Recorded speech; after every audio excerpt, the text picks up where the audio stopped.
네, 안녕하세요. 자, 구정 명절 잘 쉬고 계시죠? 예.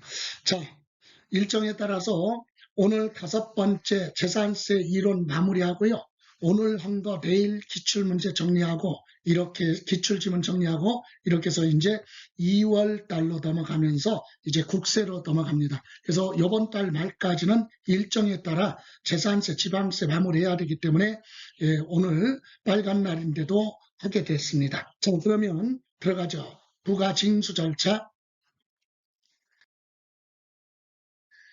자, 납세 절차. 기본이 재산세는요, 납세 의무자가 하는 게 아니라 과세권자가 과세표준과 세액을 결정을 해서 부동산이 있는 소재지 관할 시장 군수 구청장이 과세권자로 되어 있다 그랬죠. 그래서 고지서 발부하고 납세 의무자는 고지서 받아가지고 납부하는 절차. 그래서 먼저 납세지가 나옵니다. 납세지의 뜻이 뭐죠? 납세 의무자가 납세 의무를 이행하려면 어디 가서 신고를 해야 되느냐, 또는 납세 의무를 이행하려면 어디 가서 해야 되느냐, 그리고 과세권자는 누구로 되어 있느냐, 이 장소를 납세지라고 하는데, 재산세는 물건 중심이죠. 그래서 물세이기 때문에 토지, 건축물, 주택에 대해서는 부동산이니까 부동산이 있는 소재지 관할하는 시군구에서 부과를 합니다. 그리고 국종 신고 의무가 있으면 그 부동산 소재지 관할 시군구에 가서 신고를 하라. 이를테면 서울에 살고 있는 갑이라는 사람이 제주도에 있는 부동산, 제주도 서귀포시에 있는 부동산에 대해서 각종 변동 사유가 있어서 신고를 하려면 부동산 소재지 관할 시군구, 그랬으니까 서귀포시에 신고를 하라 이 얘기입니다. 부동산 소재지. 그러면 부동산이 아닌 선박은 선적한 소재지, 항공기는 정치장 소재지로 가는데 선박하고 항공기는 부동산이 아니니까 특별히 정리할 건 없고, 부동산은 부동산 소재지, 요 정도만 기억하시면 되고요. 두 번째, 재산세는 모든 걸 결정하는 날 납세 의무자가 누구냐, 과세 대상이냐 아니냐, 어디에 이용하느냐, 이런 걸 판단할 때 하루를 기준하는데 그날을 과세 기준일. 그래서 매년 언제냐, 6월 1일이에요. 그래서 재산세, 종합부동산세 과세 기준일은 매년 6월 1일. 그래서 이날을 납세 의무 성립 시기 이렇게도 얘기하죠. 납세 의무 성립 시기가 뭐예요?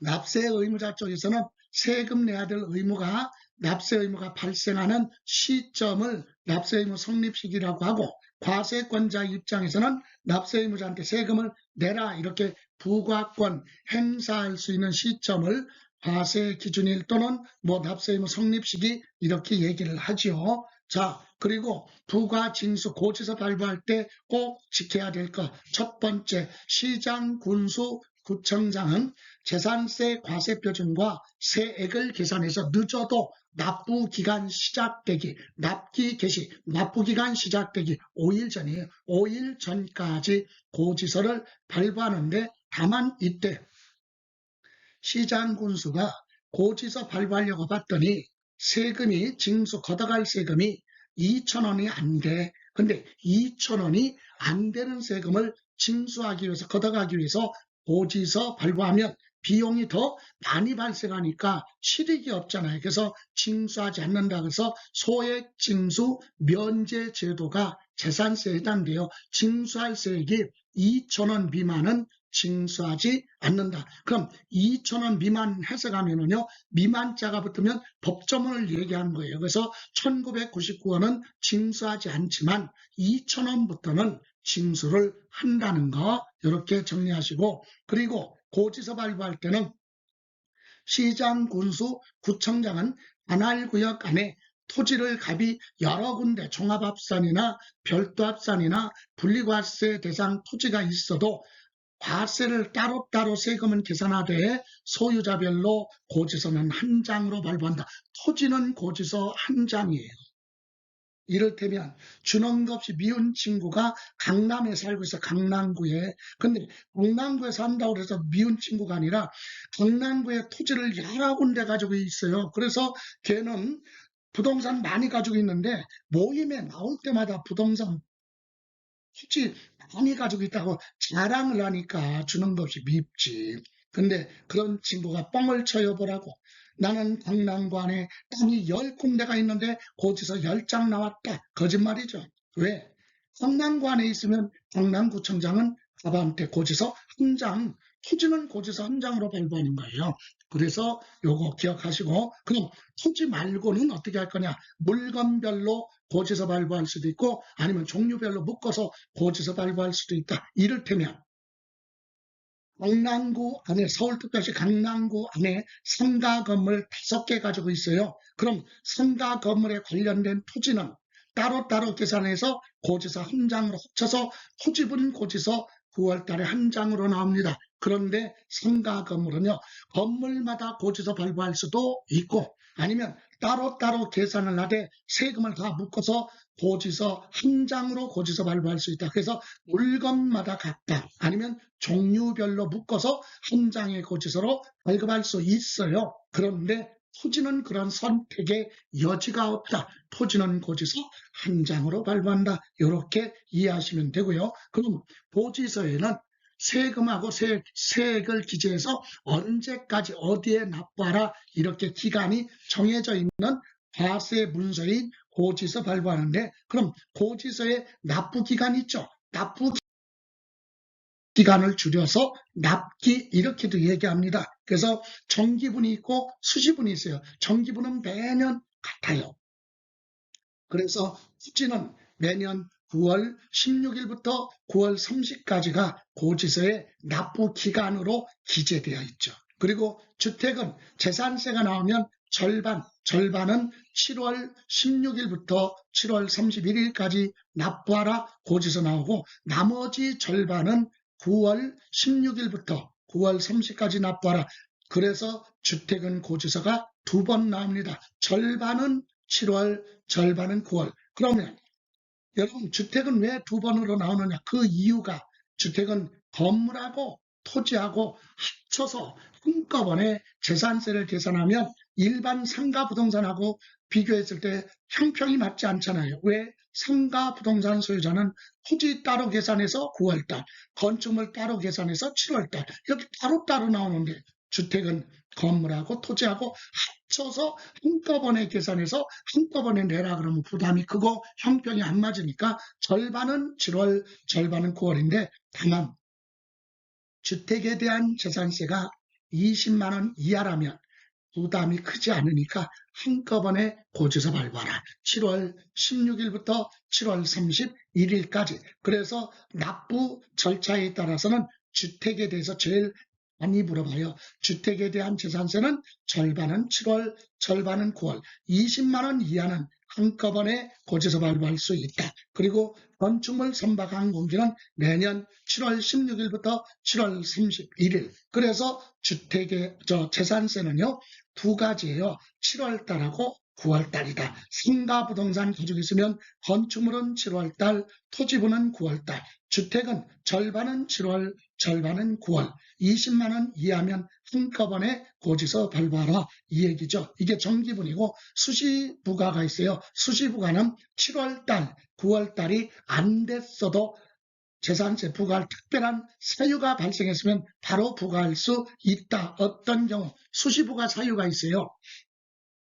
장기간 휴업이나 폐업 등으로 인해서 조세, 세금 폭발할 우려가 있다. 탈세할 우려가 있다. 그런 경우에는 7월달, 9월달이 안 됐어도 고지서 발부할 수 있고요. 또 재산의 소유자가 채무가 많아서 민사집행법에 따라 경매로 처분될 것 같다라는 정보가 있다면 날짜가 안 됐어도 세금 내라고 할 수 있다. 그게 수시부가 사유죠. 그래서 시장 군수는 과세재산 누락, 위법 또는 착오 등으로 인하여 이미 부과한 세액에 대해서 다시 뭐하거나 수정하거나 또는 수시부가 사유가 발생했다. 그럴 때는 날짜가 안 됐어도 수시부가 징수할 수 있다는 거 기억하시면 되고요. 이때 고지서에 기재된 날짜까지 고지서 발부하는데 이때 세액이 2,000원 미만은 아까 고지서 발부하지 않는다 그랬어요. 자, 그러면 고지서에 기재된 날짜까지 납부를 해야 되는데 이때 하나 지켜야 될 게 세부담 상한제도라는 게 있죠.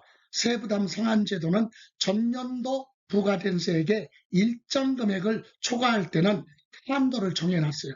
여러분 재산세는 작년에 낸 재산세인데 올해 부동산 가격이 급등했다고 해서 재산세 높게 부과하면 너무 부담이 크죠. 그래서 아무리 많이 나와도 전년도 부과된 세금의 100분의 150을 초과할 수 없도록 되어 있습니다. 그래서 토지는 100분의 150, 건축물도 100분의 150. 그런데 주택은 그런 규정이 없어요.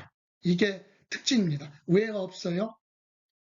주택은 아무리 나와도 작년에 부과됐던 주택의 과세표준의 5%를 초과할 수 없도록 과세표준 상한에서 제한을 두기 때문에 많이 나올 수가 없어. 그래서 세부담 상한 규정에 의미가 없다. 어차피 5% 초과하지 않으니까. 그래서 100분의 150 그런 규정이 없다는 거. 그럼 토지하고 건축물, 부동산만 100분의 150 초과할 수 없고 주택은 세부담 상한이 없습니다. 그리고 재산세 납부할 때 부수적으로 따라가는 거 지방 교육세가 부가세라고 해서 재산세 납부할 세액에 도시지역분 빼고 주택분 재산세, 전체 재산세 납부할 세액의 20% 지방 교육세가 따라가고요. 또 화재가 발생했을 때 건축물에 대해서는 화재가 발생할 수 있잖아요. 그래서 건축물에 대해서는 지역자원 시설세를 별도로 과세하는데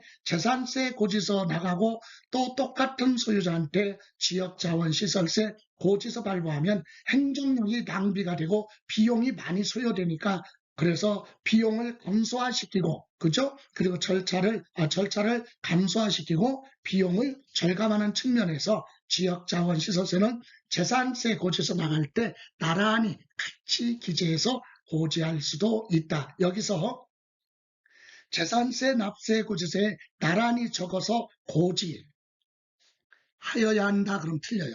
강행 규정이 아니라 임의 규정이야. 고지할 수 있다 얘기는 따로따로 고지서 발부할 수도 있기 때문에 고지하여야 한다 이렇게도 출제됐는데 틀려요. 고지하여야 한다가 아니라 고지할 수 있다 얘기는 따로따로 고지서 발부할 수도 있기 때문에 임의 규정으로 하는 거지 강행 규정이 아니라는 사실. 자, 이렇게 해서 세부담 상한과 부가세 보셨어요. 그럼 이제 우리 납세 의무자에 대해서 편의제도가 있죠. 재산세는요, 납세자 편의를 위해서 한꺼번에 못 내면 나눠낼 수 있는 분납제도가 있고요. 돈으로 못 내면 뭘로 부동산으로 세금을 내는 물납도 있고 주택 하나 가지고 있는데 나이가 60세 이상이 되고 소득이 없어. 근데 재산세가 100만 원 넘어요. 주택에 대한 거. 그럼 부담이 크죠. 그럴 때는 나 죽을 때까지 못 내겠다.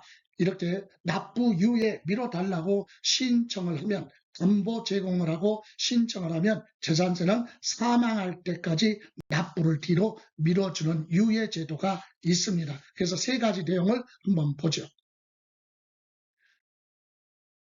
첫 번째, 재산세 물납 및 분할 납부 그랬죠. 먼저 재산세 물납은 누구나 하는 게 아니에요. 요건을 충족해야 돼. 납부할 세액이 1,000만 원을 초과하라.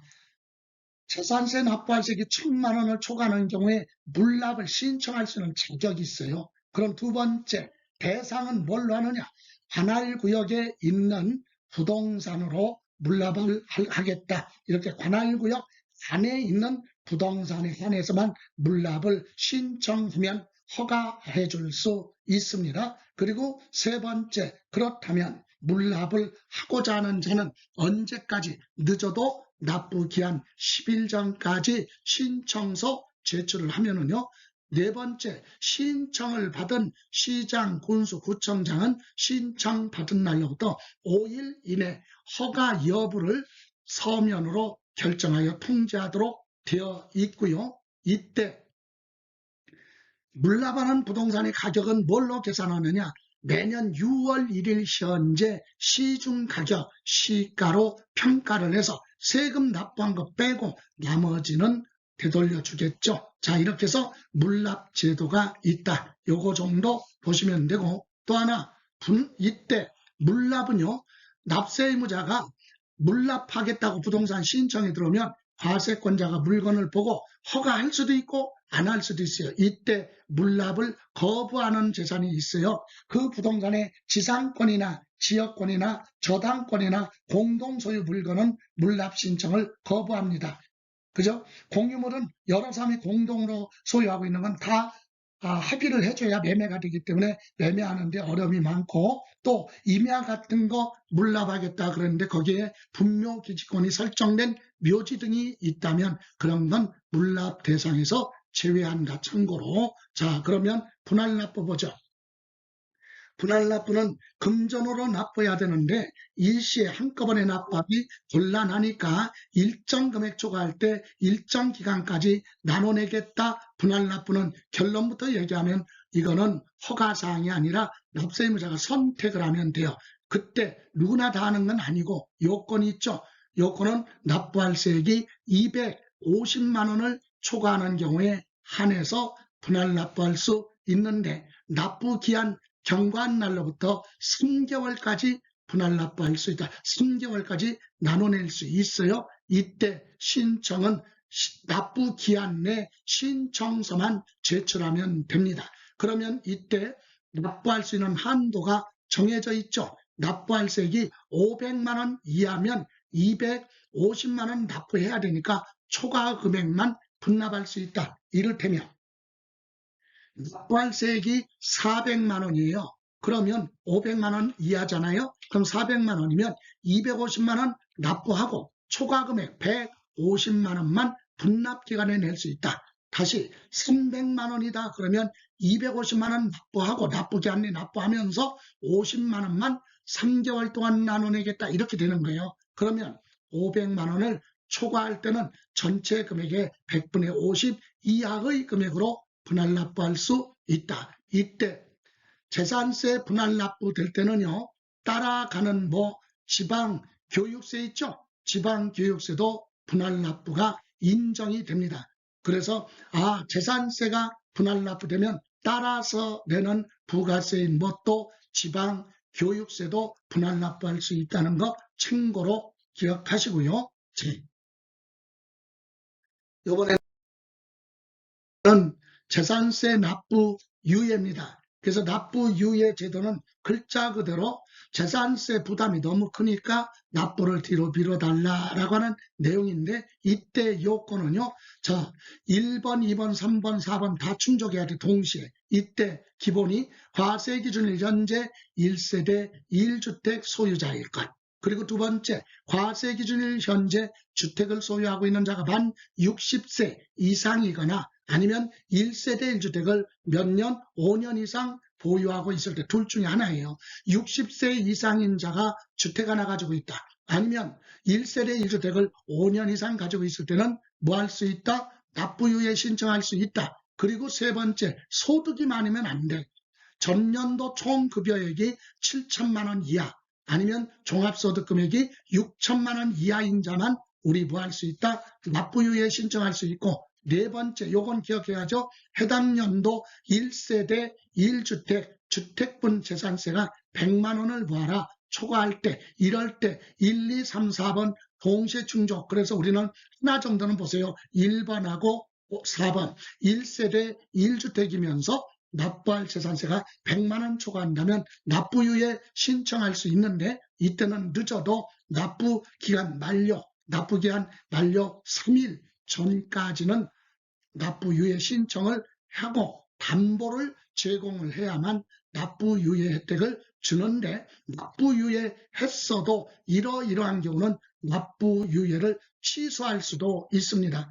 해당 주택을 타인에게 1세대 1주택을 타인에게 양도를 하거나 팔아버리거나 증여를 해서 없어진다면 납부유예 취소하고 징수하겠다. 또는 주택의 소유자가 사망을 하여 상속이 개시되는 경우는 납부유예 취소하고 즉시 회수하겠다. 3번 1세대 1주택자에 해당하지 않는 경우, 여러분 1세대 1주택자한테만 납부유예 혜택을 주는데 주택을 하나 또 취득해서 1세대 2주택이 됐다면 경제적 능력이 있죠. 그러니까 납부유예 취지를 벗어났으니까 취소하고 징수하겠다. 그리고 납부유예된 세액을 납부하려는 경우는 취소할 수 있습니다. 이렇게 해서 재산세 납부유예까지 점검을 해봤습니다. 오늘 수고하셨고요. 자, 그러면 이제 1월 달에 재산세 마무리하기 위해서 내일 오늘 공부한 거에 대한 기출지문을 마지막으로 점검을 하고 1월 달에 수업은 마무리하고 2월부터는 국세에 들어갑니다. 그래서 여러분 내일 이 시간에 기출지문 점검할 건데 먼저 여러분이 체크를 해보시고 수업에 참여하시기 바랍니다. 고생하셨습니다.